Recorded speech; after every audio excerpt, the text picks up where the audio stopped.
Hi friends, আজকে আমি মাছের ঝাল রান্না করছি আর তার জন্যে আগে মাছগুলো ভেজে নিচ্ছি। তো মাছগুলো প্রায় ভাজা হয়েই গেছে। এ দেখো মাছগুলো প্রায় ভাজা হয়ে এসেছে।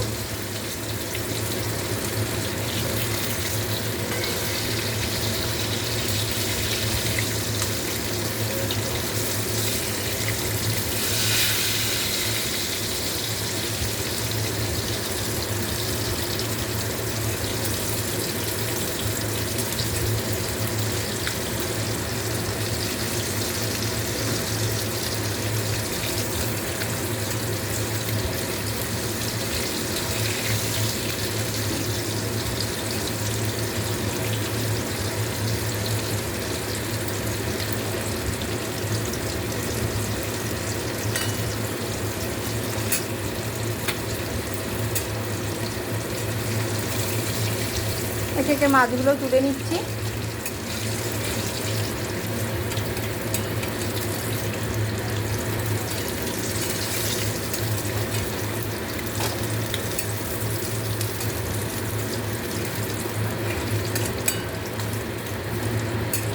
মাছগুলো ভাজা হয়ে গেছে আর মাছগুলো তুলে নিলাম আমি।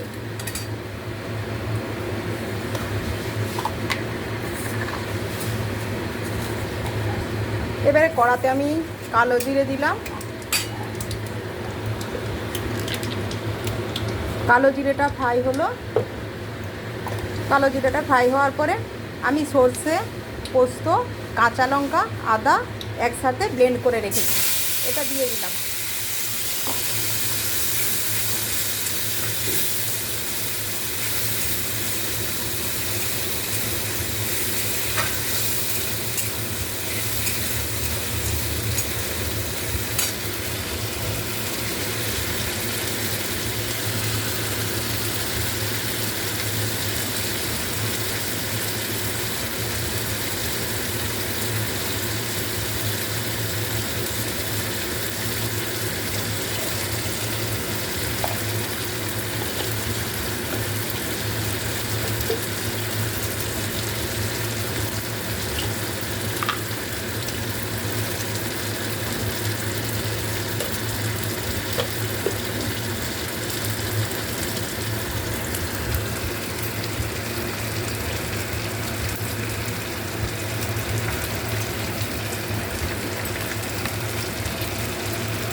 তো দেখো এটা ফ্রাই হয়ে গেছে,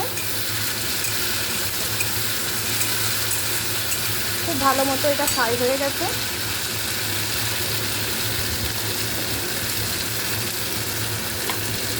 বাকি যে মশলাটা ছিল সেটা আমি ধুয়ে এর মধ্যে দিয়ে দিচ্ছি।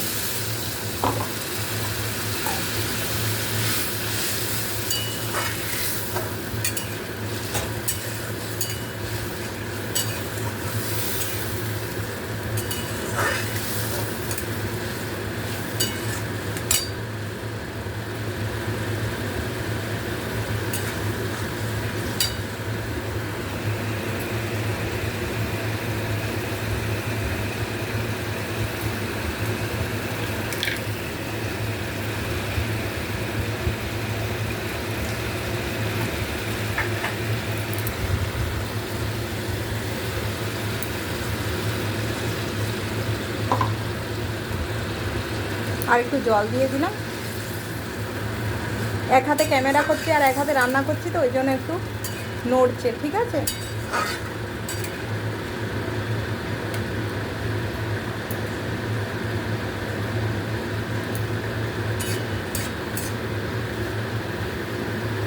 আমার রান্নাগুলো বা আমার ভিডিওগুলো, সব ভিডিওগুলো যদি তোমাদের ভালো লাগে তো তোমরা আমার এই চ্যানেলটাকে লাইক করো, শেয়ার করো, কমেন্ট করো আর সাবস্ক্রাইব করো আর আমার পাশে থাকো। তো এটা ঝোলটা ফুটে গেছে। ফুটে যাওয়ার পরে আমি মাছগুলো এর মধ্যে দিয়ে দিচ্ছি।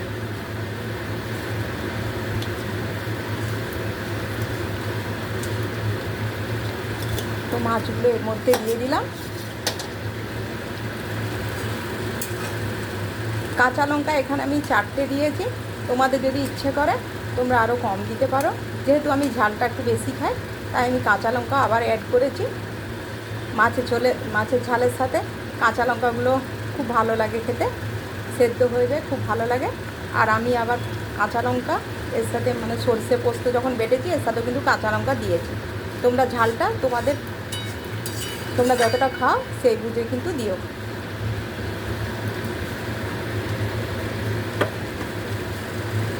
এটা ফুটে গেছে। এটা ফুটে যাওয়ার পরে আমি আরেকটু সরষের তেল ওপর থেকে দিয়ে দিচ্ছি।